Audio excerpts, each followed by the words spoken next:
Yep.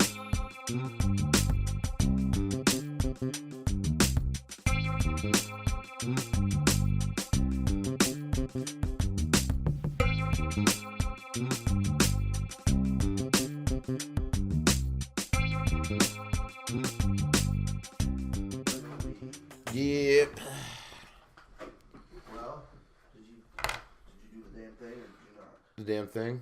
Yes. Weep tears of sorrow, yes. Of joy. There is no joy. Yesterday was no joy. Today is a new day. It's a new era. It's a new Jeremy. And without Stan Lee. I'm still really sad about that. I'm fucking gonna be sad about that until like Disney completely takes over. Disney's already taken over. What Disney doesn't have, it's Google's. You work for Google. I don't work for Google. Fucking Skynet. I do them some solids by Working fucking for Skynet. adding some facts on Google Maps, like when places are open or closed, or how the food is, or if there's fucking handicap parking, or the little fucking just stupid shit like that. Oh, so you think AI is gonna help you because you help them? No. I think that we're way off track here.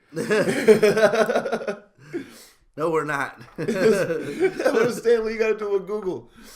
You're the one who brought up Google. I'm just saying because Disney. You were right. Disney's taking it all over. Yeah. I feel like it was Disney who had him killed. I feel like Disney had fucking Luke Cage and all that shit taken off of Netflix. You know what I mean? It wasn't clean. It's not taken off. It's just canceled. Yeah, well, same difference. You know what I mean? Once you binge watch a show, it's hard to binge watch it over and over. Like, you have to take a long break. Yeah. You know? Yeah. And by the time you take a long break, you're hoping for some new content. And ain't shit coming. I mean, look at Todd and the Book of Pure Evil. I mean, that got canceled. And it was so open-ended. Well, I mean, Arrested Development went like over a decade before it got another season. Was it that long? Yeah. Jesus. And that last season is Netflix exclusive.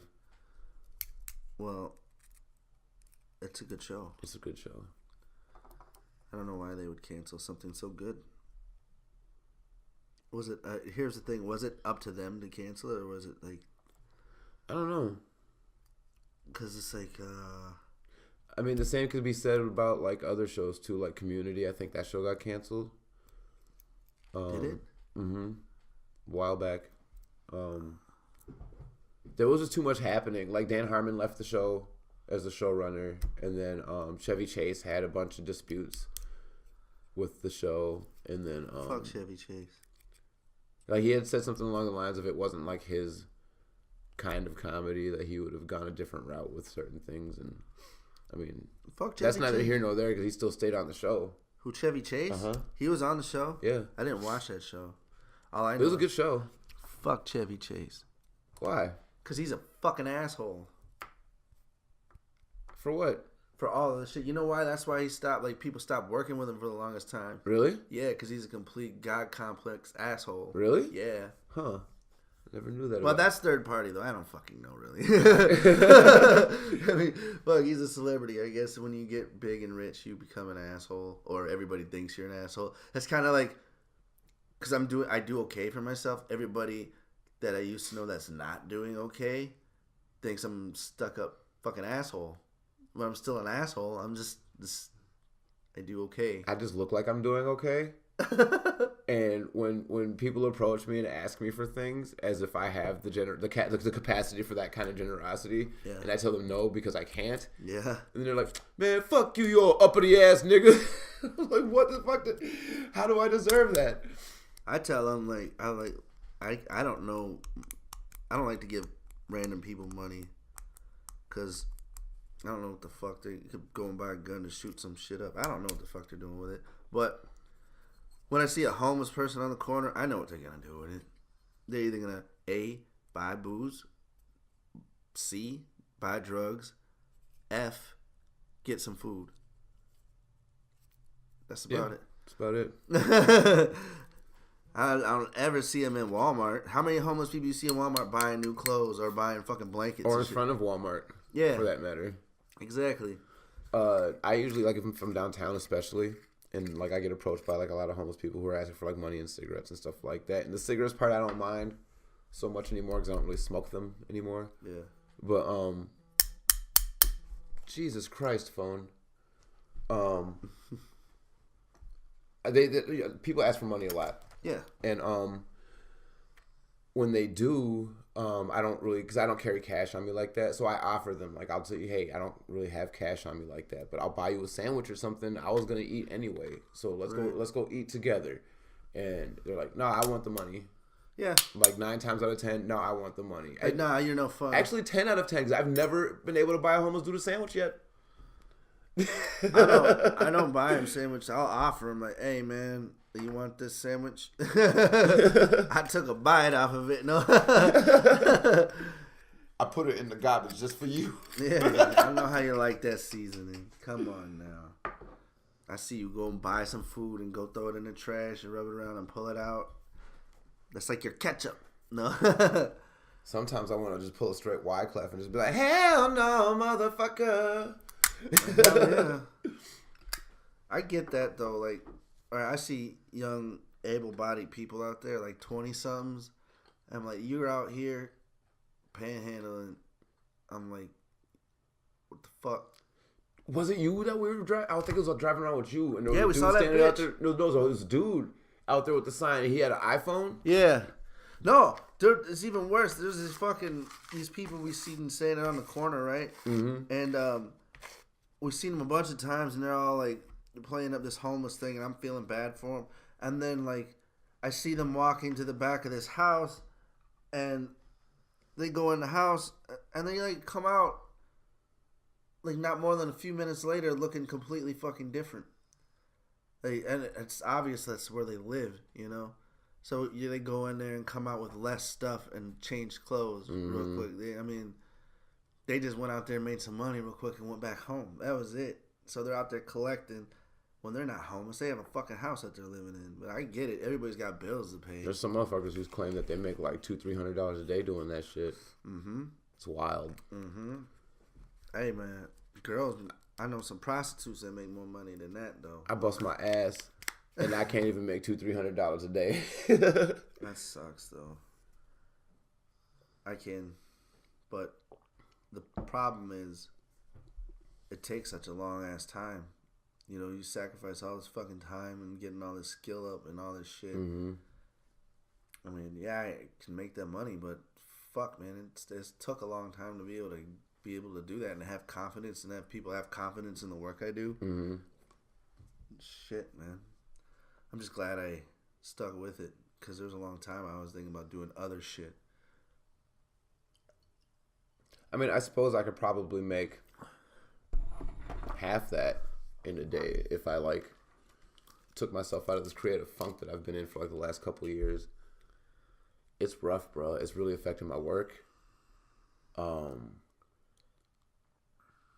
I haven't really had the desire to draw anything, and when I do, they're just little doodles, like little basic shit. Like I haven't really tried to like improve upon anything or challenge myself or flesh something out. Like yeah, that. like I kind of miss being told what to do, I guess. Like I kind of want to go back to school. I'll tell you what. Do your fucking job. I don't have no work to do. That's my problem. You do. I got one commission I'm working on. That's it. What still have you even put any thought into what we were going to put on that poster board for the studio? Thought we were doing the logo or some shit. Yeah, but I mean, like, we were gonna add art to it, and you're the one who's like the logo guy. Now I gotta draw. See, there you go. Now I gotta draw. Well, that's been the other things. That there's been no demand. So like, if there's no demand, there's no need for me to draw in my head. Like looking at it from a business perspective, like I'm always like, oh, if there's no demand, I have time to do other shit, and it's kind of like my setback. I think I got so much shit I want to do that I don't know where to start. So I'll fucking like, okay.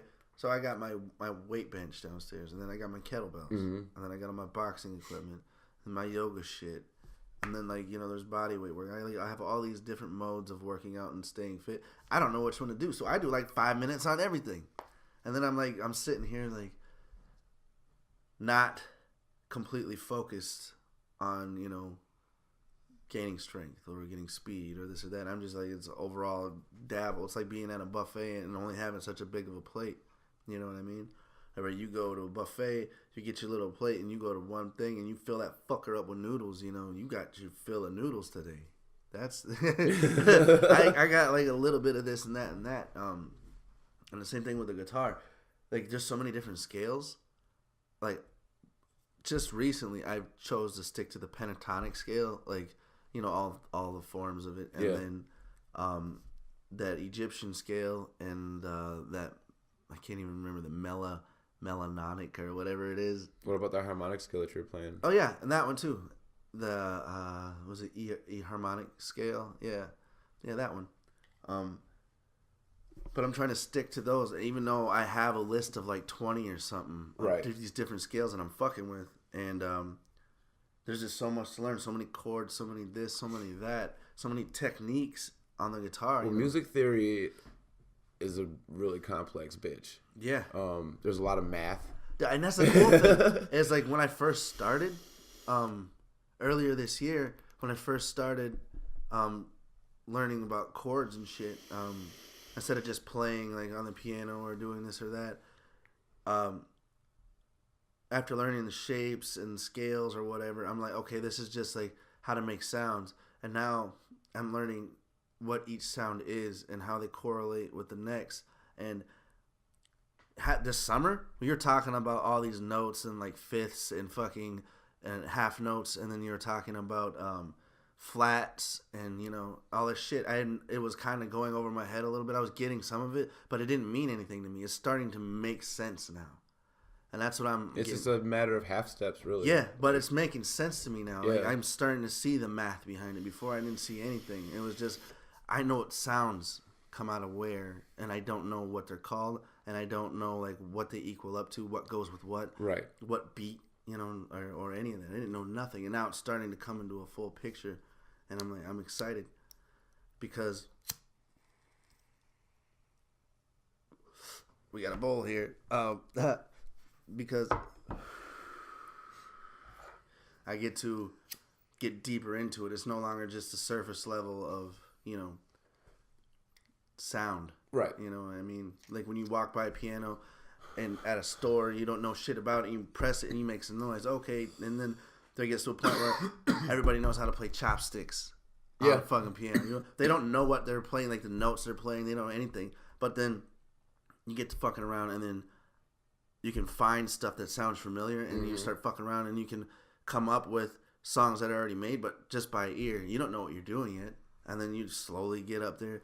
Like, I was just above not, like, just making shit up and actually figuring out, like, this, but I didn't know what the fuck it was. Right. Now it's becoming fleshed out. It's awesome. It's like I got more colors in my fucking wheel to paint with. Before, I just had red, green, and yellow. And then you're like, I'm gonna just take this palette knife and blend some shit together. Yeah. And now I have red, yellow, and rello. Now I have 8 colors.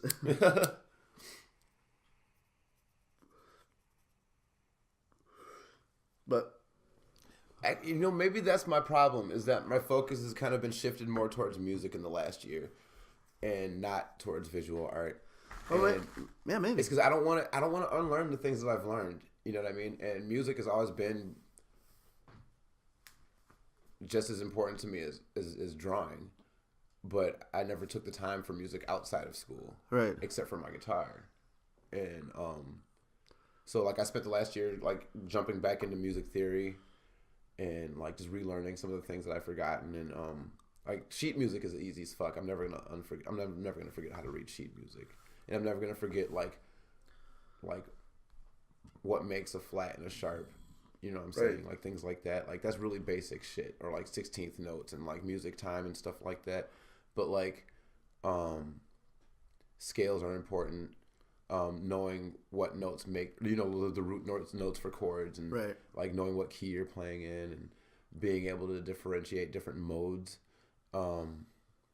That's kind of important, and I don't think that like it's something that everybody should know, but I think that it's something that I should know, and I don't know.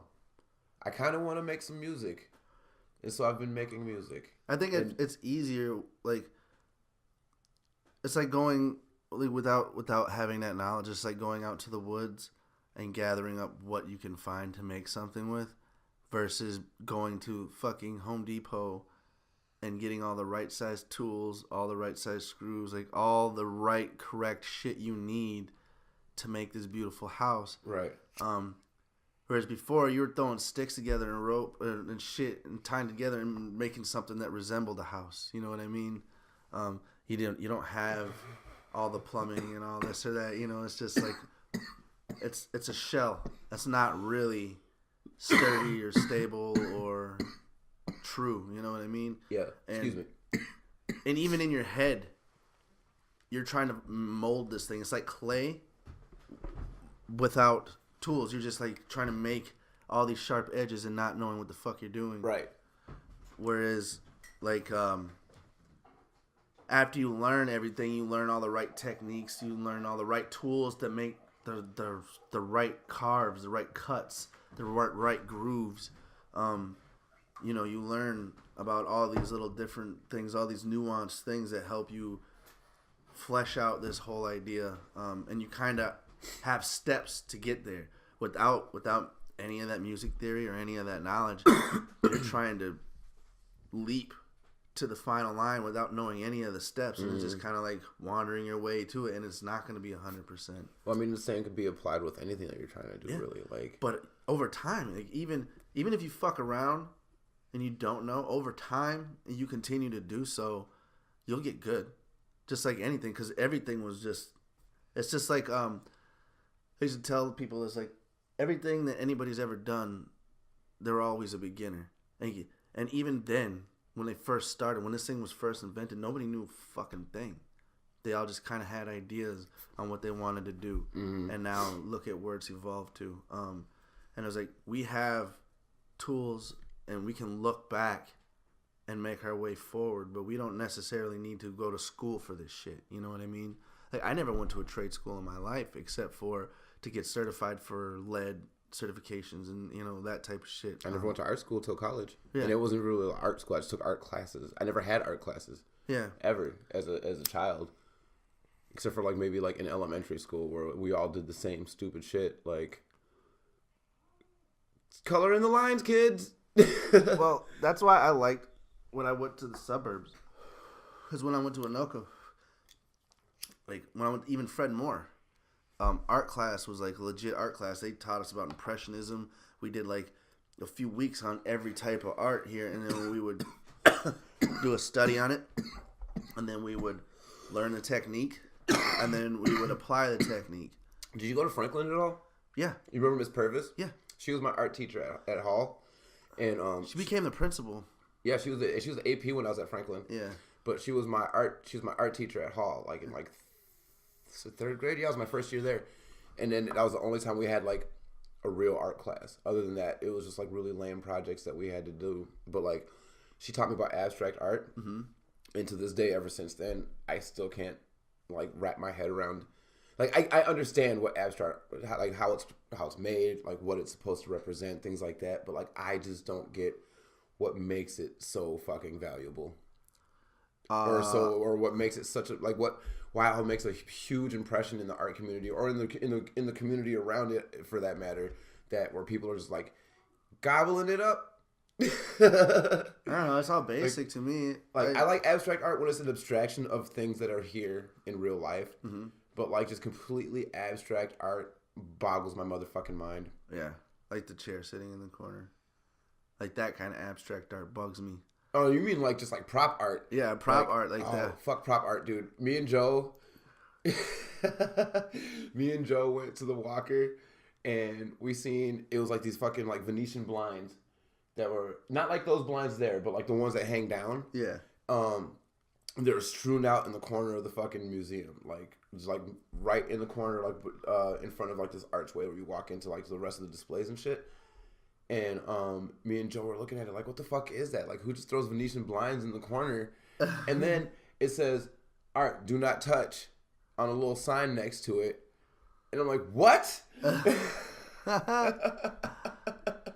Yeah, I don't know, man. We seen that's very same day we seen a painting where it was a blank canvas with a straight brushstroke. I feel right like down the middle of it. People and that are shit was assholes. worth $100,000. People are assholes. That's what it is. It's like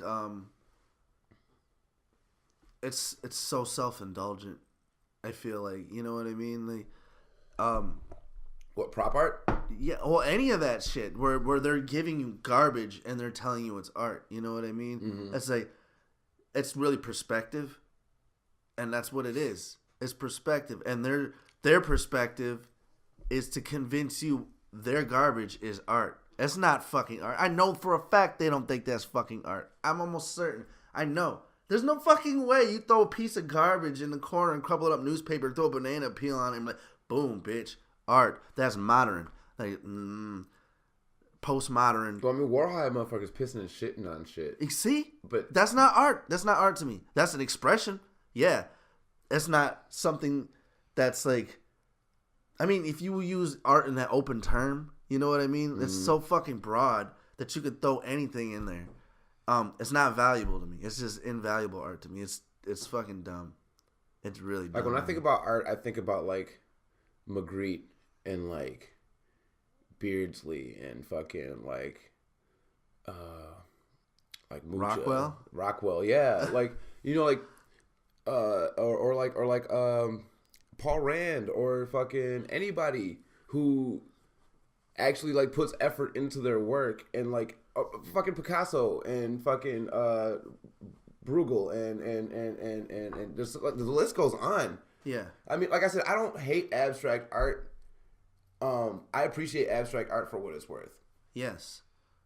But it's mostly the abstract art that's abstracted from things here that is catching my attention. You know what I'm saying? Like, you can still tell what things are despite the fact that things are, like, way the fuck out of whack. You know what I'm saying? Yeah. Like, or what was that one? There was, like, I make a lot of abstract art using, like, just straight contour drawings. Just, like, I don't pick up my pen ever, and I just draw. And I got a picture of a bunch of guns on my Facebook. You've probably seen it. I don't know. I haven't been on Facebook in like over a month and a half now, almost 2 months. No, it's old as shit, dude.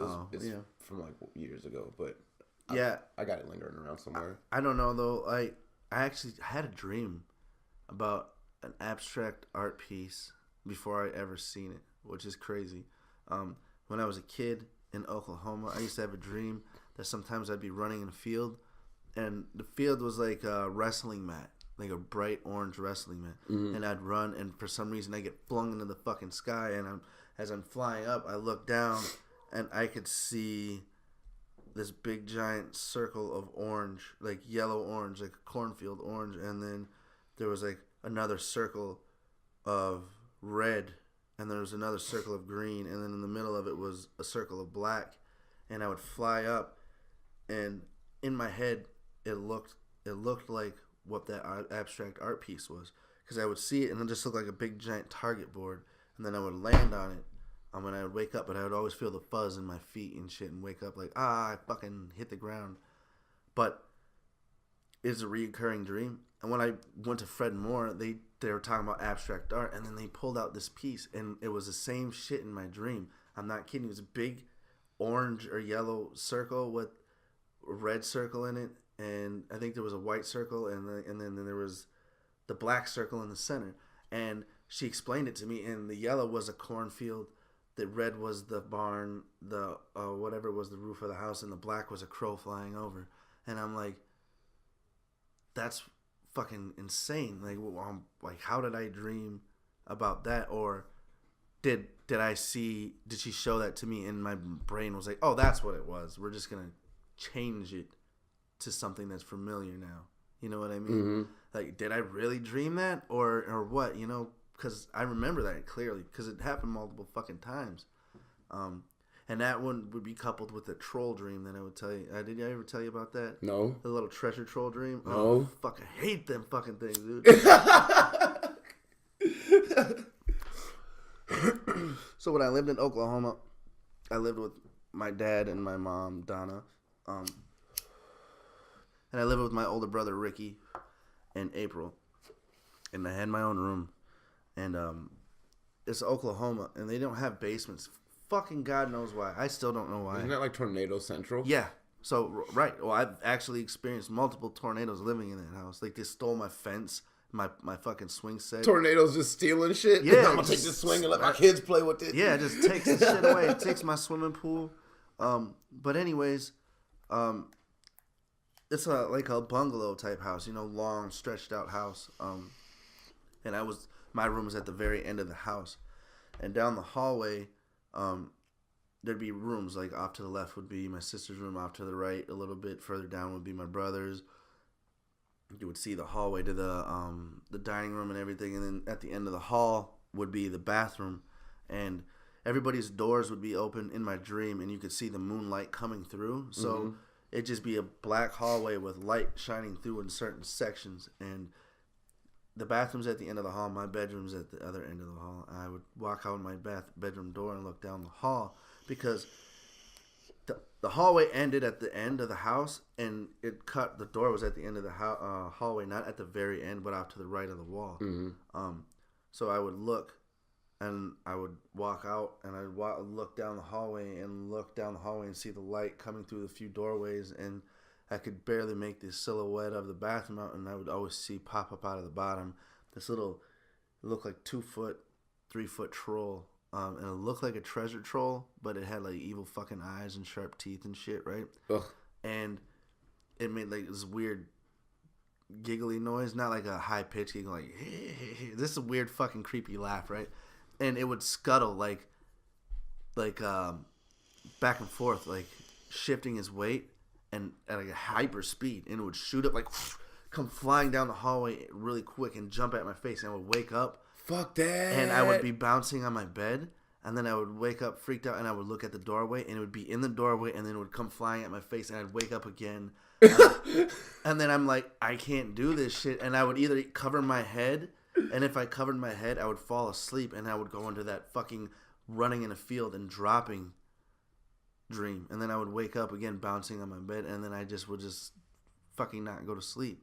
And I think that my nightmares started. That's what happened. Like ever since I was a little kid. That's why I still can't sleep. I still have fucking nightmares. Like all the same ones? No, they're different. But there are a lot of reoccurring ones. I don't think I've ever had a nightmare. Dude, it's fucking scary because I swear to God, I've had some crazy dreams though. I don't think I've ever had a nightmare. I have them almost every night.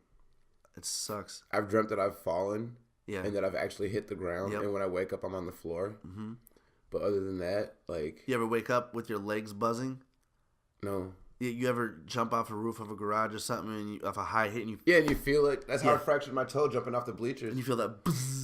Yeah, that's what I would feel when I wake up from the falling dreams. I would feel that in my feet and my legs. That's what... And I also had the running away from shit where I'm stuck. Right. And I can't go fast. Or... I'd have the dreams of drowning. I'd have the dreams of losing people. I'd have the dreams of everybody being dead. I'd have the dreams of the future and everybody and everything I know is gone. And like that's probably one of the most terrifying because I know the world continues regardless of what happens to me or the people or anything in my life. Tristan asked me a question a long time ago. Yeah. And I think about it every fucking day. Can you imagine the world without you in it? Can you imagine a world that exists without you? Yeah. I can't. Really? Yeah. I find it hard to believe that this world exists without me. And not like in an egotistical kind of way, but like in like a metaphysical kind of way. Like I can't imagine a world without me in it because so much shit would be different. Like, not like epically, but like there'd be like, I wouldn't have a kid. Mm-hmm. You know what I'm saying? Like a lot of things wouldn't have happened. Yeah. And that's hard to imagine. Like it's really hard for me to fucking picture this world without me in it. Because where else would I be then? You would. Where else would everybody else be? Here. How do I know that? You don't. I don't. That's the problem. I like to imagine it. Like if I don't see it, it's not illegal kind of thing. Yeah. Like a tree falling in the woods type of thing. Yeah. Yeah. It's. I don't know. I imagine a lot of it because I'm adopted, so my parents know exactly what it's like to not have me. You know what I mean? Yeah, I guess. So I mean, I think about their perspective. If they can imagine a world without me, then I can imagine a world without me. It would be different. I think about it all the time. Like, what would have it been like? It would have been better. It would have been worse. I think about my brother. I think about what he would have been like, had Jasper. Because, I mean, the way chaos works, Jasper wouldn't have been born. I mean, that's simple. And neither would have Jasmine. And maybe Jeanette and my dad would have never gotten together. That's simple. I mean, Latoya would have been the oldest in my family. Yeah. And she would have been the rabble rouser. Yeah. If she would have even been born. If anybody was even around. Because look, your mom's life would have completely changed if she would have never got pregnant with you. Therefore, she might have never. If she never met my dad. Yeah, she would have never met Toya's mom or dad. You know what I mean? Because everything in her life would have changed, completely. Where she would have been from there.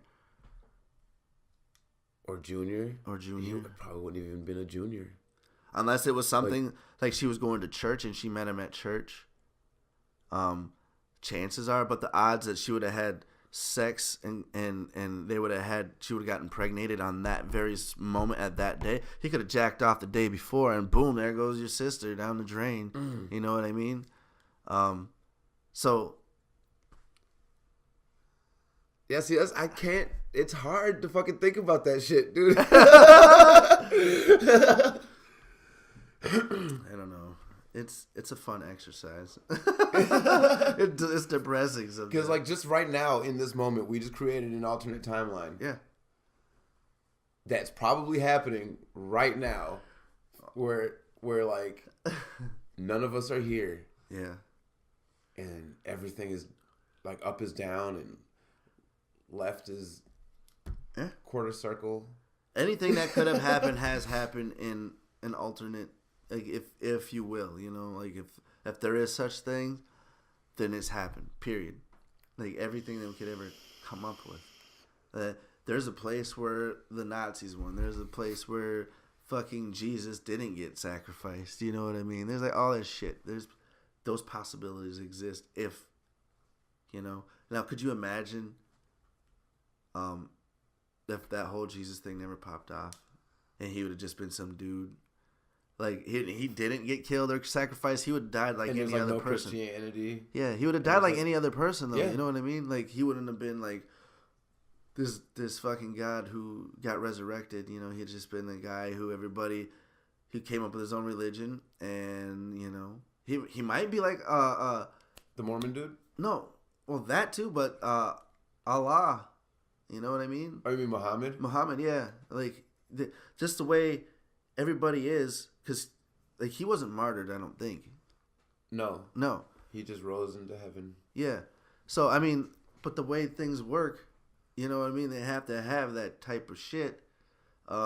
Imagine none of these stories ever happening, and then, where would we be then?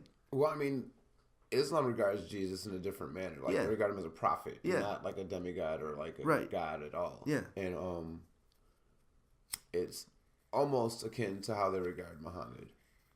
Not as much as Muhammad, though, as far as I understand. I don't know, but because I don't really know. I mean, I know some things about the Islamic religion, but. That's not. I don't have a religion, and I know that people will say things about Muslim people being terrorists.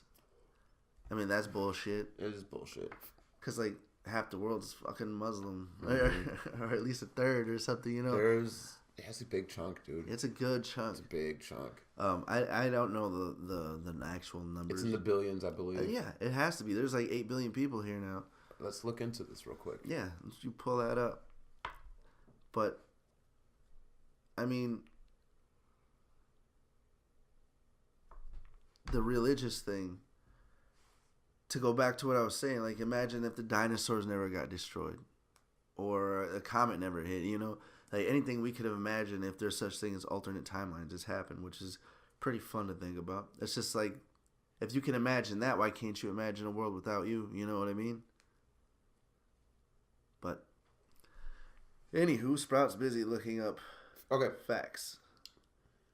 Christianity makes up 33% of the religion around the world, per person. Christianity. Yeah, and then Islam is 24. This is pretty close. It's like a quarter. It's basically a quarter. And what about Buddhism? It's not necessarily a religion, but it's treated as such, though. Yeah, it's because it's like a belief system. Okay, so it's not or not a belief system. So I'll go down the list here. Christianity is 33%. Islam is 24.1%.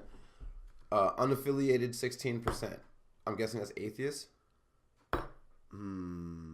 Okay. Maybe, I don't know. I'll have to look at it. That's probably a different. It's probably just an unaffiliated religion. Is my guess. Hinduism 16% as well. Buddhism 7%. Wild. Folk religion. How? Yeah, I'm saying. Are they not talking about China at all?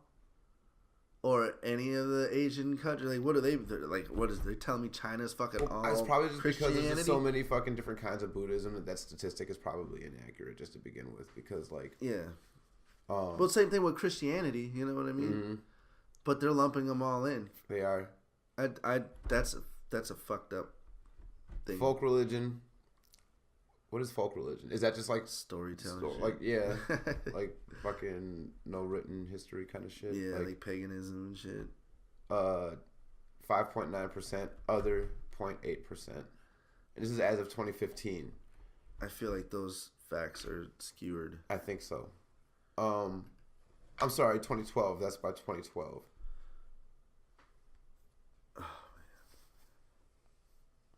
Oh, man. How many atheists we got?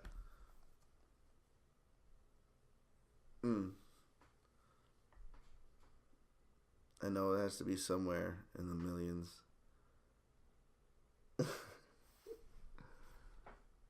If not a billion people have to be. 1.8 billion people are Islam. 2.4 billion people are Christian. Just to add that in there. Faith is such a tricky thing to talk about sometimes, man. Because you're trying not to step on fucking minds and offend anybody, especially when you don't have a religion. You know what I mean? Because then they're like, "Oh, you're a fucking, what do you call it? A heathen."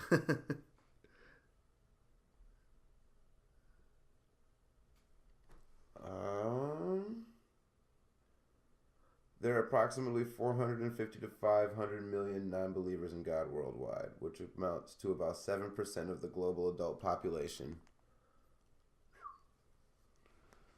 Okay. That's a lot of non-believing. Yeah, but here's the thing. How many of these non-believers are going around killing millions of people or trying to do all this? You know? Well, I mean, how many people that are practicing non-Christian or Islamic religions are doing the same thing that you just said, like killing people and stuff like that? Like, that's the thing. A lot of people like to claim that just because you're religious makes you non-threatening, non-violent, and that's bull. It's been the catalyst for so much bullshit. And here's the other thing: when I say things like that, people get like bent out of shape, saying, "Oh, you're saying religion is this or that." I was like, "No, I'm not saying it's not a good thing." You know, obviously it gives people a compass of morals and shit like that. You know what I mean? Obviously, we need a way to control the masses. Like, period. Could you imagine the complete chaos? There's a lot of dumb people. Like, regardless of what's happening, like whatever religion or whatever is going on, a lot of people can't handle just everyday life. You know? And they need something to turn to. And then on top of that, there's people who are so dumb that looking for answers just doesn't make sense to them. We got to let God take over. God knows everything. God knows all. Why do I need to look? And they keep their life real simple. And that's not a bad thing either. You know, maybe being real ignorant or you know, in that way, could help you be happier.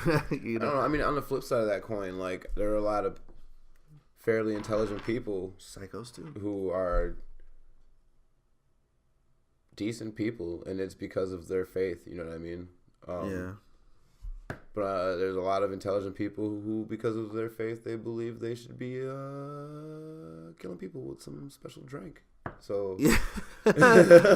I mean, and that's the other thing. Like,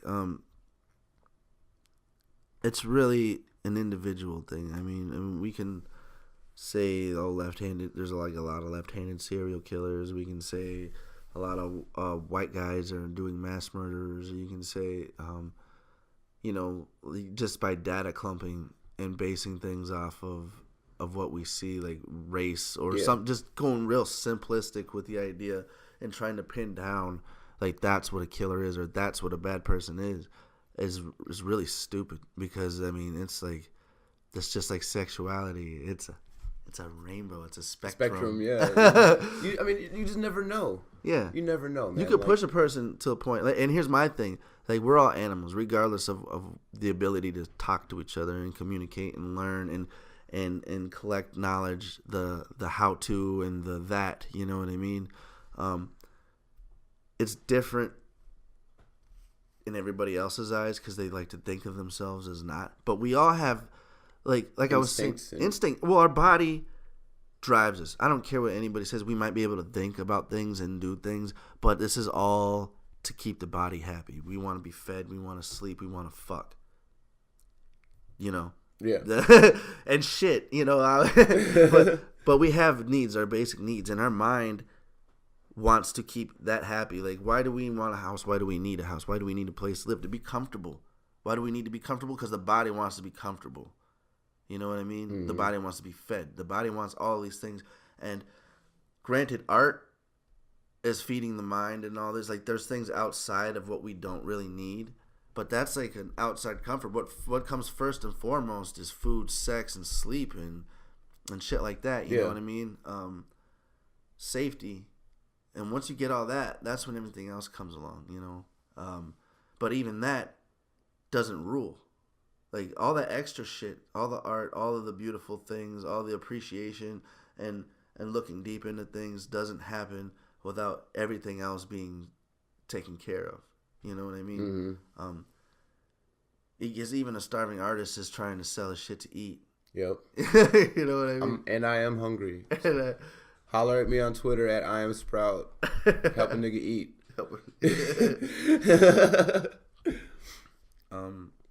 But yeah, it's just intelligence and stupidity. I mean, stupid people can kill people real easy because they don't think about it, or they react on emotion, or whatever reason, their belief. But also at the same time, that keeps a lot of stupid people from killing.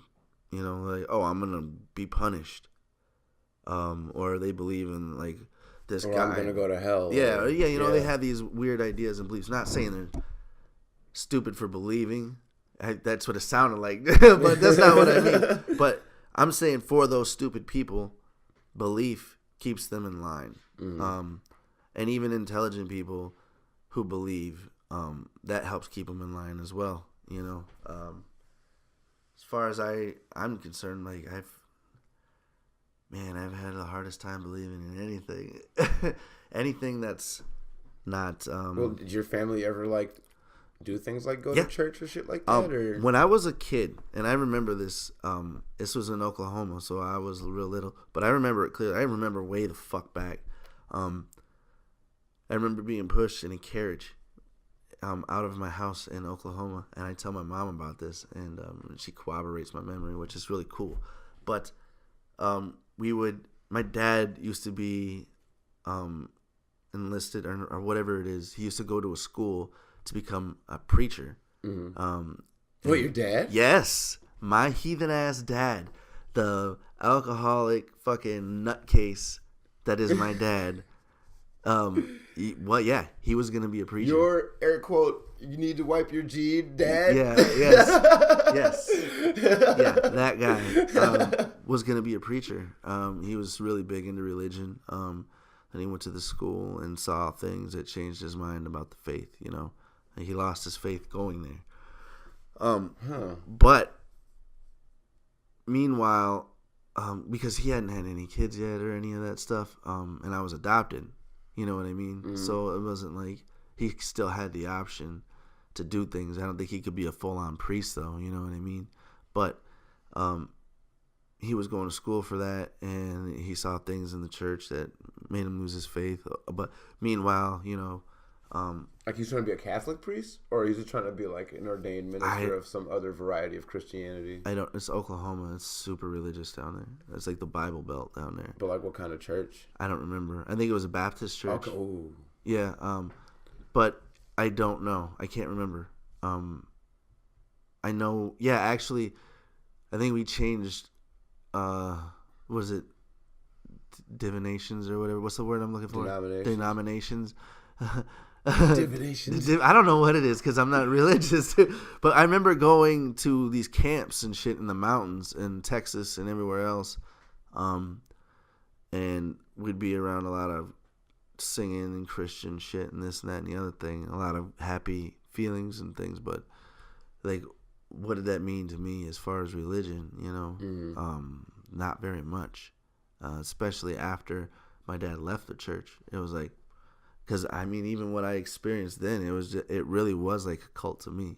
You know, there was these fucking buildings that everybody would go to that had bunk beds, and everybody would go there. And these were in the mountains in Texas, and we would go on these long hikes, and everybody would eat together, and they'd all sing together, and they do these things, and the kids would go to bed, and you know, it's like, all right. And remembering this is kind of weird, you know, because it goes from that to complete hedonism, you know, seeing alcoholism and sex and drugs and violence like nonstop. Right. It's weird because once we left Oklahoma, the fucking wheels came off, you know, off the wagon, and we were just burning that bitch.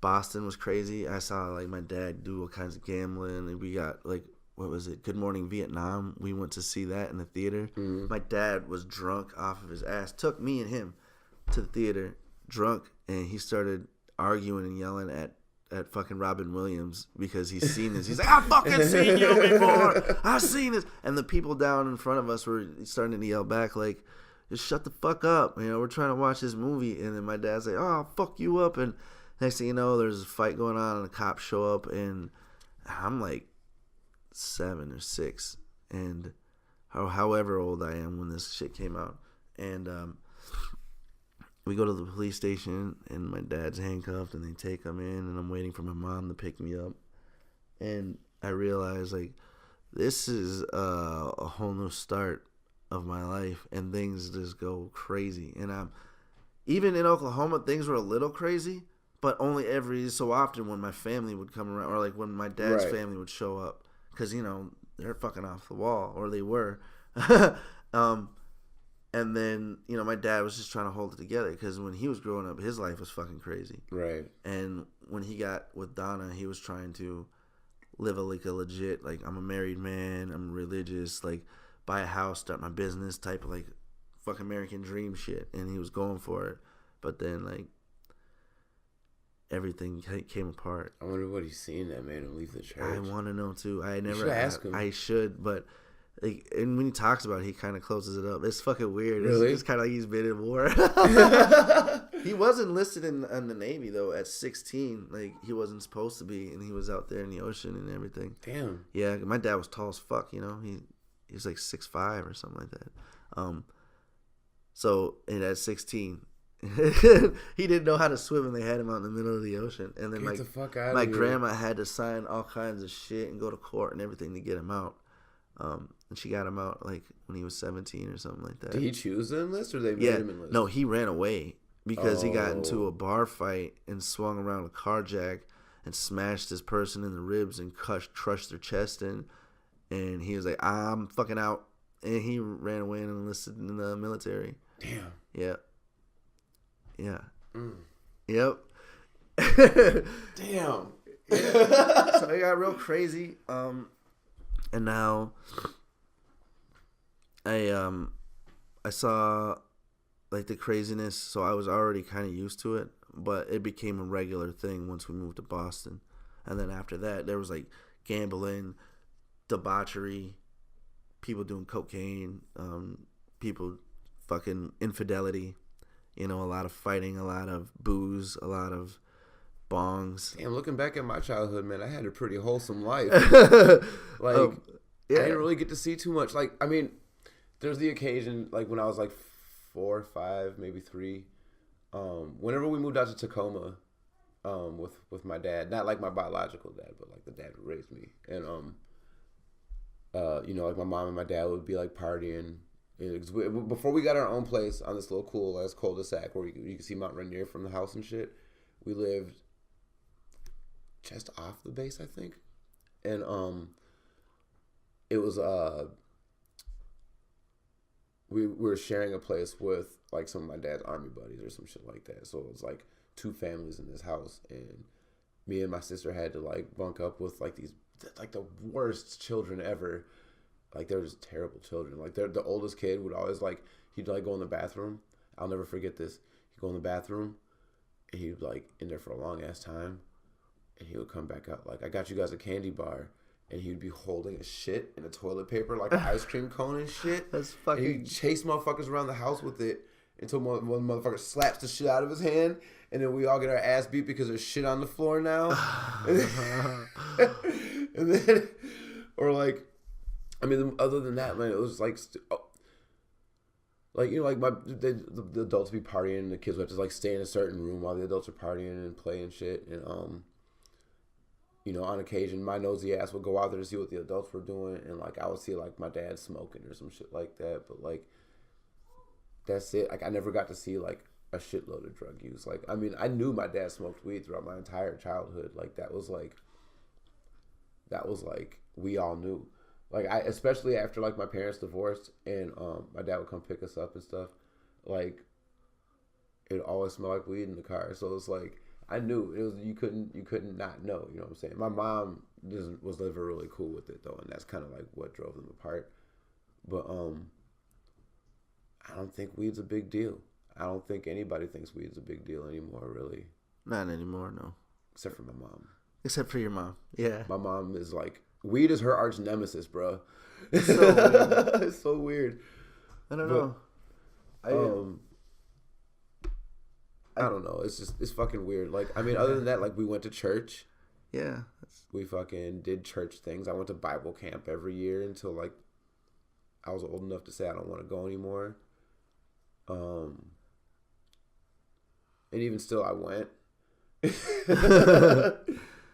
Man, I haven't been made to go to church, like, since, I mean, when I was a little kid, I had no choice. When I was, like, real little. Where was I gonna go? Yeah. But now that when my dad cut the church, I mean that was it. There was no more religion in the rest of my life. From then on out, it was just like I said, Boston. There was all that crazy shit there. My mom's family was, on half of her was Irish, so like on the Boston, like in Boston, my mom is half Sicilian and half Irish. And so her Irish side is who we stayed with, and they're like a bunch of cops in her family, like her dad was a cop and things like that, Mm-hmm. So you would see cops come over to the house and they'd be assholes and dicks. And I remember one time I was outside, a few days before I was upstairs and their older brother's room, I think he was training. He was in the military or the police academy. And you go upstairs and look in his room, and you would see this in the window. He would have, or by the window, he'd have a badge that was encased in this clear, acrylic shit because his dad got killed or died in the line of duty or whatever. Mm-hmm. And I saw it there, and I never touched it. I don't want to fucking mess with it. I didn't even like being up there. I was just following Scotty, and that was my cousin. Right. So a few days go by, and I'm outside, and I look down on the ground, and I see the badge that's encased laying in the garden. So I pick it up and I bring it to the house and I'm like, hey, I found this outside. And next thing you know, all the fucking cops there are snapping and yelling, freaking out like I did something wrong. And I'm like, what the fuck? All I did was find this thing. And they swore up and down. So from that point on, I'm like, no cop will ever listen to me, no matter what. And I was like, first grade. I remember that, first grade. I knew then I couldn't trust a cop, even if they were my own family. So that started my distrust with the police. And then knowing that my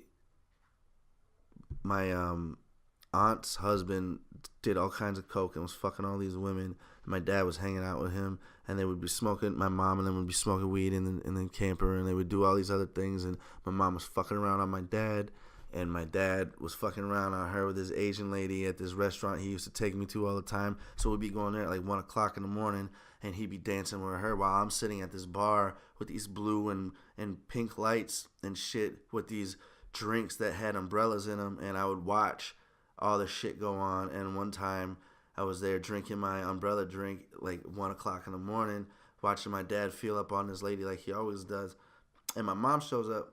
And I'm like, okay, and I'm eating these meatballs that are bomb as fuck, you know, these little Asian meatballs. Yeah. And my mom and dad start fighting in the bar, and glasses start throwing, and I'm watching everything in this blue pink light, you know, this purple pink light, and listening to this 80s music, and they had the flashing strobe light in the back of the different colors, and I'm watching this shit go on the dance floor. And I remember my dad picking me up, and we take off, and he's in the van, and we head to a hotel. And then the next morning, I'm in the hotel, and my dad has this woman in the hotel with him and me, and my mom shows up at the hotel and causes like complete fucking chaos, starts trying to break the windows, smashing the door in, and they get into this big giant fight, and the cops show up, and my dad and everybody leaves. And I don't really remember what happened after that, because it wasn't just the end, because it would always, some shit would happen like that, you know. And then once we got out of Boston, I thought we was like, okay, we're leaving all of that shit, because originally, before we moved to Boston, we lived in Oklahoma, and then we moved to Minnesota for like 6 months, or like, you know, a short ass period of time, almost like a summer. And that first time we were here, it was complete chaos, like complete fucking chaos, like fights every day. My grandma was trying to beat up Donna all the time. They were trying to jump her. There was all these fights all the time. There was people drinking, the cops. My dad. But your dad's mom? Yeah. He had picked me up one day, and there was a big fight, and my dad was throwing these crystals, and they smashed through the windows, and the cops got called, and they showed up, and they swarmed the apartment building. And my dad carries me, and he runs down the back stairs, and the cops are chasing us, and he throws me up this wall, and he climbs up, and this is on 12th Avenue over South Minneapolis off of 33rd or 32nd, right next to Powderhorn Park. And there's this alley that's higher up, like by the second floor. Right. So we get up there, and we're running around through the neighborhood, and the cops are coming and chasing us. So he comes back down, and then he slides me back down the wall, and he jumps down, and the cops catch him, and they take him, and they bring me back upstairs to my mom, and he goes to jail. Or they beat him up, and then they take him to jail. And then we leave, go to Boston. And, well, actually, that's when I saw my dad's head get caved in, was before we went to Boston. So, and I think that's what helped Boston, because here, him and Donna were going through things. He was drinking a lot more. They were fighting a lot more. There was my family involvement. Like, there was a lot of stressors, like, immediately when we got here. Right. So then we moved to Boston, to where her family was, where we could build up and get help. And it started to look good. But, like, the mixture of all the shit that was there, all the availability, all of everybody's fucking whatever, fucked upness came out. And it just blew apart. And then we came back here. But before we went to Boston, my dad... my mom would get jealous over the girl upstairs, and my dad would flirt, but I never seen them together like that ever. Right. But I would see when he was with that other lady. So one day she was getting beat up by her boyfriend. My dad went upstairs, got into a fight with him, and threw him down the stairs. Right, he hit his head on the radiator. Okay, few days to a week goes by. We're driving after work with my dad. It's just me and him. We show up, and there's a bunch of guys waiting for him on the side of the apartment building. And he tells me to go to my grandma's house, and he grabs a pipe and he takes out front, and then they chase him and shit. And I know I told this story before, but yeah. So everybody knows, like, he gets his head caved in. They smash his head in with a fucking car jack, and I go and see this pool of blood. And after the recovery and after all that shit happens, that's when we move and we try to get things started. But my dad had already suffered that head trauma, so he is already starting to be a different person. You know, more violent, more like ready to go. And then all that shit just gets crazy in Boston. All that shit happens. We move back here, and that's when we moved to 12th Avenue again. Same apartment buildings, but my grandpa lives in the basement. So we're living with him, and I'm hanging out, and I meet Jessica and Jenny, you know, and I'm playing with them. They're my friends, and I'm playing with them. And then my dad and their mom start to talk, and boom, my friends are now my sisters. That's how that happened. Yes, and that's how that happened. So I think about without me. Like, without me, my dad, I don't know if I was being toted around or if I was pinning him to Donna or whatever, however that worked out. Whether I was keeping them together or not, I don't think it was, because honestly, Donna has this disorder, mental issue or whatever, where she's not grown past the age of 17 in her head mentally. She's still that age. Like, she still acts like a teenager to this day, and she's fucking like 60 something. That's crazy. Yeah. So after them and that whole relationship, I had Jeanette, completely different person, and Donna never wanted kids. I think that's what it was, because she was mentally not, you know, able to do that, you know, put herself in mother position. Well, you were with your dad before he got married to Donna, right? No, they adopted me together. Did they? Yeah. But your dad knew your birth parents? Yeah, they both knew my birth parents. Okay. Oh, really? Yeah. I didn't know that. Yeah, they were friends with them. Or, excuse me, they were friends with my birth mother. My father was a Rolling Stone. He came in, fucked up a military woman while her husband was on leave, which was my mother, and I was impregnated, or she was impregnated with me, and then just before he came back home from his military service, she had me and put me up for adoption. Wow. So, like, he didn't even know. Nope, he didn't know. Damn. And my dad was already gone. Damn. Yeah. I never knew that. I didn't know that until a couple of years ago. Really? Yeah. Damn. Yep. I was like, damn, I was born out of this shit. No wonder I'm fucked up. So, yeah, I go through all that. You come back to Minnesota. My grandma starts the same shit that she did with Donna, with Jeanette. She's doing drive-by shit, like, not like shooting, but drive-by, throwing full cans of beers, talking shit, like, doing all this shit because we would hang out in front. And my dad was trying so hard, but, you know, he was drinking all the time, and he was always violent. So he would get into fights, not with Jeanette, but with, like, everything else, everybody else. There'd be, like, I just almost saw him shoot his fucking own head off before him and Jeanette got together right away. He was drinking at my grandma's house, or my aunt's house, and everybody was over there, and he got a hold of a gun. And I remember Austin and Calvin's dad, Calvin and baby girl and Hermie's dad, Tony, wrestling with my dad, and they fired a round off through the fucking door, and they got the gun away from my dad. I remember that. I remember watching my uncle and my dad get into a fist fight. You know how big Austin is? He's big as fuck. You know how big my dad is? Like, watching, it's like watching two Grizzlies Grizzlies Clash of the fight. Titans. It's watching two Grizzlies fight, dude. It's like, oh, wait, fuck.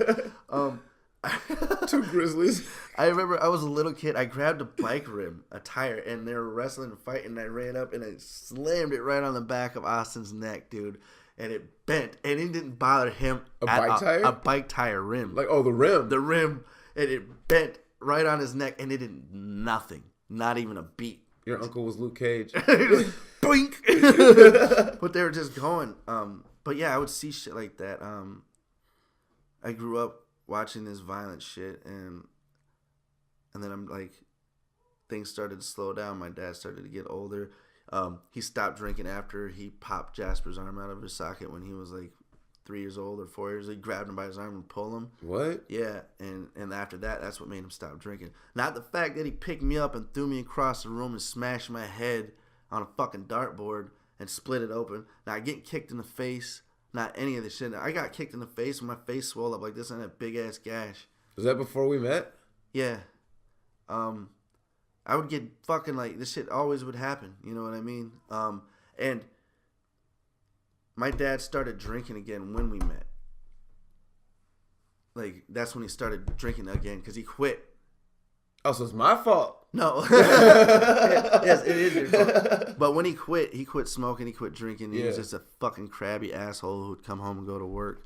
But he would sleep and we wouldn't, there was no real dad, really. He never did shit like that. Like, we would go on. We did a couple of family vacations in that time, which was cool. I used to be afraid of your dad back in, like, high school because he was always so angry. Yeah.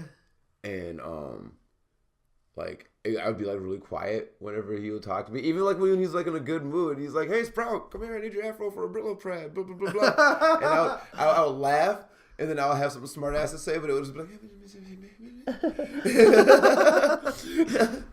Like, up until, like, maybe, like, a couple few years ago, I had to get over the fact that I'm not, like, 16 anymore. Yeah. And that Archie's kind of different now. And that, like, I'm an adult. And I can talk to him as an adult now. So, like, it took a while to get used to. I think this hunting trip is kind of what... There's a little hunting trip we went on a few weeks ago. Was what kind of bridged that gap between, like... Yeah. Back then and now. Yeah. There's a lot of effort. Yeah. And my dad is one of those guys, like, that's why he got along real easy with Matt, is because Matt does roughneck work, Yeah. So he's like, oh, you bust your ass, I bust my ass. Okay. You went out hunting, it's not easy. You're hiking and doing all this shit. He's like, okay, you're here, you're putting in the work, you're doing the shit, you're getting a little bit more respect. And that's how it is. That's why Terrence, he went to the military, so he knows what it's like. So he's like, okay, you got a little bit of respect. I went into the military. Yeah, but but he forgets that. Yeah, he does all the time, all the fucking time, because you don't really carry yourself like most ex-military guys do. I don't. But yeah, and that's the thing. So like now it's gonna be so much fucking different. You know what I mean? Talking to my dad, he's gonna be more relaxed and open. But there's some people who'll never get that because they're not willing to do anything hard or new or whatever. But my dad's a different guy now. Yeah. Much different. He's a lot more laid back now. Yeah. Like even like 5 years ago, him drinking, he'd at least be talking mad shit while we were up there. He didn't talk much shit at all. I was expecting it. He didn't. I was waiting for it like the whole week. I was like, it's gonna happen. You're gonna have some shit to say. You're chopping that wood wrong, Sprout. Something. Nothing. Like when I mended his jacket and I told him, I was like, hey man, your shit got ripped. I don't know how it happened, but I fixed it. I thought I was gonna get chewed because Jasper got me amped up for getting yelled at. He was like, oh, he's gonna be mad, but at least he tried to fix it. He'll respect it. I was like, all right, cool. I'm just brace myself for getting yelled at for a little bit. And I told him about it. He's like, okay, whatever, cool. You fixed it. That's cool. It's completely different now, and I'm not used to it. Yeah, I used to get the fuck beat out of me for like breaking a plate, or doing something stupid like that. Like, oh, I dropped a cup when it was wet and it crashed on the floor. I get the fuck beat out of me. But I go to jail for carrying a gun or assault or for beating the fuck out of somebody or anything like that. He wouldn't even bat an eyelash. He'd bring me home. He wouldn't say very much, and that would be it. Like, oh, the day I got out of jail, when you just turned poof, and everybody was like, "Where the fuck is Jeremy at?" Yeah, the day I got out of jail for that gun, you were outside. You guys were over there drinking and partying. Like, most people would have been like, "You're grounded for the rest of your fucking life." No, I got out of jail at night at like 10, 11 o'clock at night, and everybody's over there partying. I went straight across the street. That would have been me. I wouldn't have gotten grounded. I would have been put in the ground. My mom would have wrecked my shop. But yeah, nothing happened. Whereas like I broke a plate or a cup not more than 2 weeks before that, and my dad beat the fuck out of me. Like he punched me in my stomach a few times and threw me to the ground. You know what I mean? I'm like, it wasn't warranted. So like the beatings didn't mean shit to me anymore. You know, it wasn't for what it was.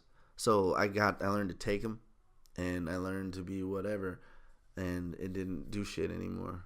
The last time he did something was, I think me and Chantel were dating, or is it? I think it was me and Chantel, and he tried to come at me, and I was on the porch, and most of the time I just avoid him. I'm like, fucking whatever. But I had nowhere to go. I was cornered on his porch. And he kept putting his hands up like he was going to hit me. So I put my hands up. And he's like, well, you think you're going to fight? I'm like, I'm protecting myself. and he's like, all right. So he threw a fucking punch. I slipped his punch. He threw another. I ducked. I was like boxing the shit out of him. I didn't hit him. And I was thinking like, I could fucking nail you so hard because I've been training. And I'm like, I know how to fight. I've been in a million fights. I fight guys bigger than me. I'm used to getting my ass whooped. He's aging. He's old. He can't even fucking do what he used to do. And he's throwing punches at me. Like, part of my mind's like, remember all that shit you said when you were a kid, when you get older, you're going to fuck him up? I was like, now's your chance. But then the other part of me looked at him and he was like, he is so weak. He is so old. He's not even the man he used to be. Like I'm looking at something that's fading, and that made me not want to do anything. That made it worse. I was like, oh man, I feel like terrible because you're on your way out. Like, and I recognize that, like, especially in the movement. Like before, he would have fucking caught me. Like maybe, the minute you put your guard up. Yeah, he would have caught me. Because he would have threw that punch right the fuck away and grabbed me. He couldn't. The moment I put my hands up, he had something to say, and then he threw a punch, and I slipped it, and he threw another one, and I slipped it, and he couldn't touch me, like, and he had wide open. He was wide open for a lot. Like I had him like 2 or 3 times. Like I could have nailed him right on the chin. It'd have been done, but I didn't, because I don't know if I thought about it all in an instant, but I don't need to think about it all in an instant. I know everything that's happened. I know his shit. I know what he's been through, and I know it's fucking not easy. I know he's in a scary place, especially now. You're getting older. Things aren't working right. Your body's failing. You know, things are getting to that point. It's getting scary. And all that work and everything you've ever done has only built up to a certain point and fell apart. You know what I mean? Mm-hmm. So I get it. That's why I understand more now. Especially the concept of time means so much more to me, that I get everything, you know. And the violence and all that shit, like, it was just different. He wasn't built the way I was, like, mentally. Like, he was put through the ringer and all this and that, but it didn't work out the same way for him as it did for me, you know? Yeah. So I look at him as diminished, and he never got to reach his full potential. So, like, he acts out, and he has that stored rage, you know, and I get it. And you're at the fucking, you made the finish line, and now the rest is whatever. You didn't do good in the race, you know? Now it's just like, oh, I'm celebrating 50th place, you know? I need to do better in this race, bro. I'm saying, fuck. But yeah, that's why I didn't hold so much animosity at this point. I could. A lot of people are like, oh, you should have PTSD. I'm like, I don't know if I do. I have nightmares every night, though, so maybe I do. I mean, I'm no psychologist or nothing, but I mean, I think you seem straight. Yeah. I mean, there's a ton of people without PTSD that have nightmares. Yeah. I feel well adjusted for the most part. Like the things that I value. There's some things that I have a hard time with, obviously, like rules. That's like the biggest thing, is following other people's rules. I mean, you kind of grew up in a lawless your whole life has been lawless, for what it sounds like. Yeah, for the most part, Like, it's crazy. That's why like doing all this stuff myself is hard. I don't know, man. My issue with rules, in particular, isn't just because I grew up with a lot of rules. I didn't get to have like that carefree, lawless kind of like I didn't experience shit except for like like the regular normal, like the shit that society wants for society. You know what I mean? Mm-hmm. And so when I got to be a teenager, I was like, man, fuck this. Like I realized that things didn't make sense. Like, why should I have to go to school if it's not challenging or fulfilling? Mm-hmm. Why should I have to? Why should I have to be in trouble for not going to school? Why do I have to listen to a man who's not my dad? Like not the dad who raised me, but like Philip, when my mom remarried. Mm-hmm. He, why is he calling this his house when it's not his house? Things like that. And I just challenged literally everything after that. I still do. Yeah. Somebody has to. I feel like there are certain rules that don't need to be followed. Yeah, like there are pointless rules. Like weed being illegal is dumb as fuck. Oral sex being illegal is fucking stupid. Yeah, it's in the state of Minnesota. It's my favorite fucking thing in the world. In the state of Minnesota, sodomy is illegal. Now I don't see nobody snitching on motherfuckers for fucking doggy style. No. So why is it still? Wait. Hey, like I got a quick thing. And this is just out of the blue, out of context, or not out of context. It's just this one little segment thing. I got to segue. This one girl back in the day, and it's a common story, I guess, that if you bend over for doggy style, you means you have to take it in the ass. This is not true, ladies. You do not have to take it in the ass. If you bend over, a couple of girls, and this girl Emily I know. And here's the weird thing. She said I stuck it in her butt. I swear it wasn't. And this happened like when I was a long fucking time ago, right? This happened a long time ago. And I'm like, why didn't you say nothing? She's like, because I thought that's what we were supposed to do. I'm like, what do you mean? She's like, well, when you bend over in doggy style, you're supposed to take it in the ass. And I was like, who the fuck told you that? And she's like, well, that's what I heard. I mean, that's what these other girls were saying. Like, oh my God. Wow. Yeah. To be that young again. Oh, man. Remember when you thought girls pissed out their butt? No. You never thought that? No. Never. It's just me and a small handful of children that I knew? Yes. It must have been. It must be out of their booty. No. No, I was very aware of what a woman... I was very young and dumb. I was like 5. Man, by 5, I was already a master doctor. I legit, when I was 5, I thought the vagina and the butt were all interconnected. Like it was like one straight crack from clit to crack. Like it was just one big crevasse that just got shat and pee out of. Like, I don't know. I had a real in-depth look right away the first time I was curious about it. So I guess all my answers were there immediately. When the curiosity arose, and I had no choice. It was like it was there. It's funny that you laugh about it because there's other dudes that would be like, "Yeah, I had no choice." Yeah, I had no choice. I didn't want to have sex. Well, I mean, it could have been real trauma. I mean, it was. I guess I don't know. I mean, how old were you again? I remember you told me about this before. Being molested? Yeah. I want to say like 4 or 5. I want to say somewhere around there. Because I was still in Oklahoma. Yeah. And it was the teenage girl who lived down the street, who was babysitting all the time. And I remember being pleased. And I remember I remember being attracted to her at a little age. I remember thinking she was a really pretty fucking girl. So, when she did that shit, when she was touching me and all this other thing, I didn't think anything wrong of it. I was like, I saw my mom suck my dad's dick already. I walked in and I saw her bobbing her head. So like, her putting my dick in her mouth wasn't something that was new per se. Like, it never happened to me, and I saw other people get blowjobs before, so I'm like, girls suck guys' dicks, you know.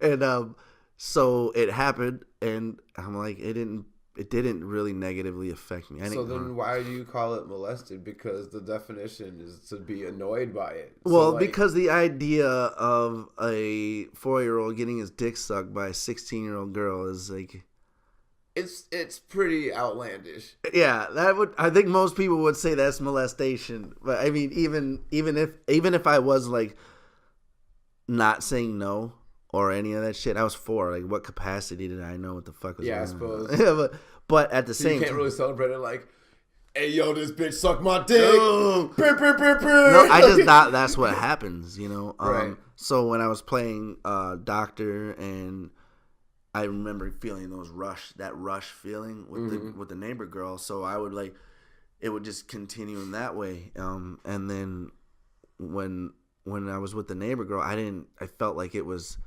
not the same because she didn't have tits and she didn't have, you know, the parts of a woman.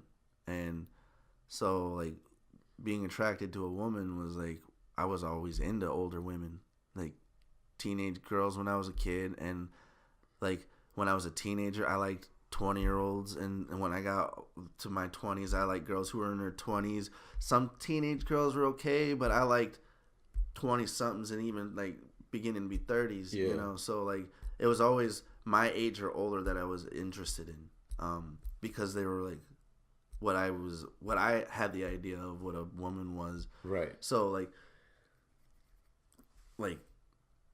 all of these, when I was in school, I wasn't attracted to the girls in my class. I was attracted to like their older sisters or, you know, like shit like that. So like Betsy, I had a crush on. I thought she was cute, but I wasn't like, it didn't get me those rush feelings. Now when I saw Miss Myers bent over, those rush feelings were like, oh shit.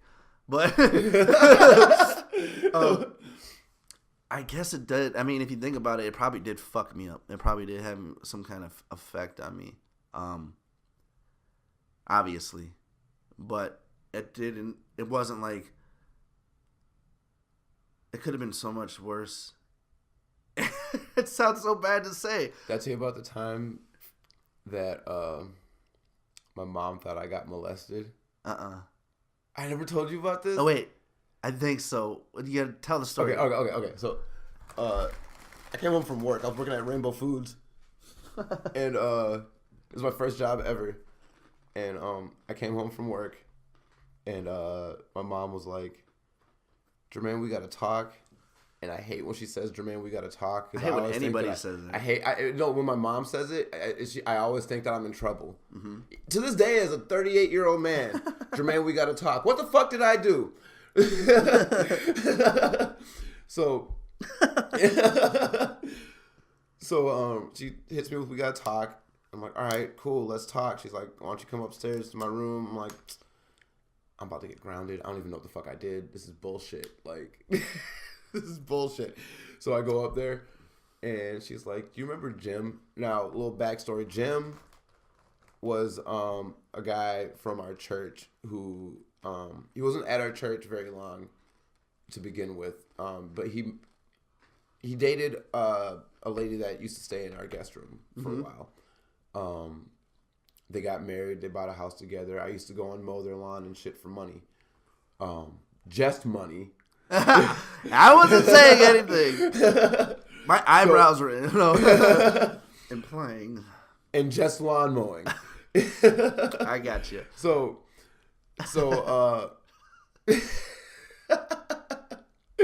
my mom asked me, like, "Do you remember Jim?" I'm like, "Yeah, like, it's only been like a few years since I stopped mowing lawns for this dude. Like, the fuck?" And she's like, "Well, I mean, you know, when he would like have you come over and do yard work for him, like, do you ever like try to do anything with you, or like you ever like try to touch you?" Or I'm like, "Mom, what are you getting at?" She's like, "Well, Jim just got arrested today, and apparently he's had previous charges for sexual assault with children." And I'm like, "What do you mean?" So apparently, that very same day that I was at work, this motherfucker was at the murder station, and he happened to be pumping gas in his car, and some couple left their unattended daughter in their car, and he scooped that kid up and he sped down Broadway. And then when they fucking parents seen him do it, they called the police and they chased him all the way down to like my job basically. And they caught his ass. It's all over the fucking news. Fucking found out dude had priors for the same exact shit. Just trying to snatch up little kids. Just snatching kids up. Jesus. And it's like, no, Mom, I promise you nothing ever happened. She's like, are you sure? Yeah. I'm sure, Mom. Are you sure you're sure? I'm sure, Mom. This went on for like 5 minutes. Are you sure? Oh, my God. Yes, Mom. I'm positive. Like, I don't know. There was that one time where, he wasn't there and I was mowing the lawn. And I think he might have touched me. But now that I'm thinking about it, I wonder. Because I was the only motherfucker outside usually. Mm-hmm.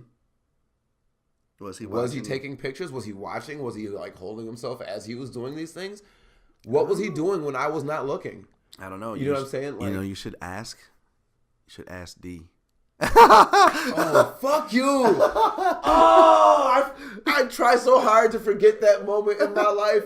I'm sorry. Now, that's the time I almost got molested. And pictures taken. Have I told that story on the podcast yet? I think I have. Yes, you have. Fuck that guy. Oh, man. I don't know. Oh. Things happen. I have a hard time trusting people. I do too. Because of people like that. Like, and I don't want to be a distrustful person. I like believing that there's the potential for good in everybody. Yeah. But at the same time, there's the potential for evil in a lot of motherfuckers, dude. Same people even. Mm-hmm. Like a lot of these bad guys think they're good guys. No shit. They think they're doing people a favor. Mm-hmm. You know? It's perspective, I guess. It's hard to say. Either way, it doesn't last long.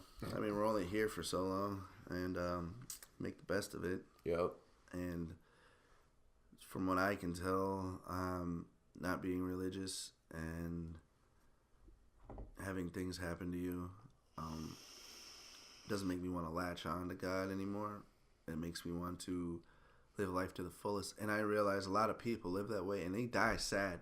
Like Hugh Hefner, for one. He's like hedonism, you know what I mean? Mm-hmm. Ate all the meals he wanted to eat, saw all the movies he wanted to see, had sex with most of the women he wanted to have sex with, you know.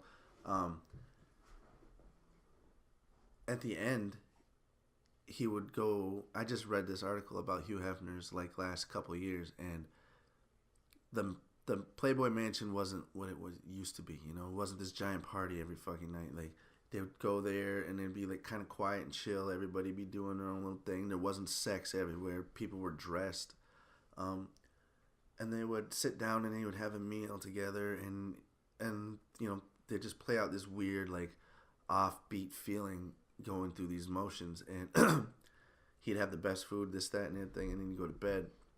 And then they would have movie nights, and they would watch a couple of their favorite movies or whatever with good friends, a couple times a week. And then at 9:30, he would call it a night, and he would make his way up the stairs by himself to his own bedroom and go to sleep. And this guy got to go into his room, and he saw articles and paperwork and things from his childhood and all of these things that he has collected over his lifetime that didn't mean anything to anybody else but him.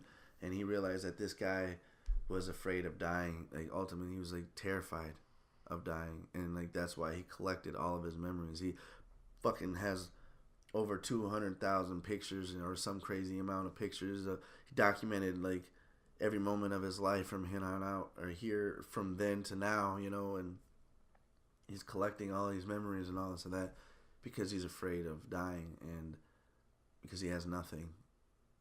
You know what I mean? And it's it's all hollow, it's all shallow, it's all whatever. So that's why I'm like, even his close friends weren't close. You know, I mean, they were close, but they weren't. They were just like, it was more like a place to visit, like a, you know, somebody you like, but it was just a place like a drug dealer.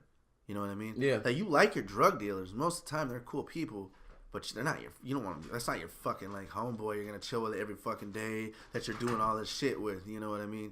Like, this is your drug dealer. You see him 3 to 4 times a week. For a half ounce of weed. But you know what I mean? And it's not to say they can't be your friends. There's been plenty of drug dealers who have been our friends. Yeah. We know plenty of them. Not to drop names. You know? I ain't name dropping. But you know. But more recently, some of them go way back with my dad. Yeah. And that's wild. I just found that out. So it's like I have no choice but to be their friends now. Yeah. So things like that are few and far in between. You know, most of the time, you're not friends with your drug dealer like that. Yeah. So, like, friends dwindle too. Like, over time. Remember in high school, we had this huge army of people. Yeah. And now look who's sitting here doing podcasts. It's just us. It's us. It's just us. It's fucking crazy, dude. Like, real shit. Like, I mean, like, I still keep a few friends. Yeah. But, like, I don't have half as many friends as I used to. I mean, like, there's still friends. Like, the people that we don't hang out with anymore are still my friends. But they're off doing their own shit, you know what I'm saying? Yeah. So, like, the friends that I do keep around me, like, I feel like there's a reason for that, you know what I mean? Like, right. It's either, like me and you, for example, like, we've always been on the same level. Like, that's not going to change. Like, you're trying to do good for you. I'm trying to do good for me. And as long as none of us are holding each other back, I feel like that's a good friendship. I don't think we've ever had an argument. Really. But, like, I mean, we have opinions, but that's I look at that kind of aspect of friendship as more of a support system. Yeah. You know what I'm saying? Like, and that's more of the friendships that I kind of seek out now is like who's really on my team right now. Right. Like, who can I really rely on if shit hits the fan and I need somebody to fucking have my back? Who's finna let me hold $1? Who's gonna let me hold $1? Kitty. Well, shit, dude, we should probably wrap this up. Yeah, wrap it up a little bit. I suppose. Yeah, I got an hour before I gotta head out to work. Oh man, I'm so hungry. Like, you know, I gotta take this home so I can process the audio and. Let me get one of them. No. A little ASMR before.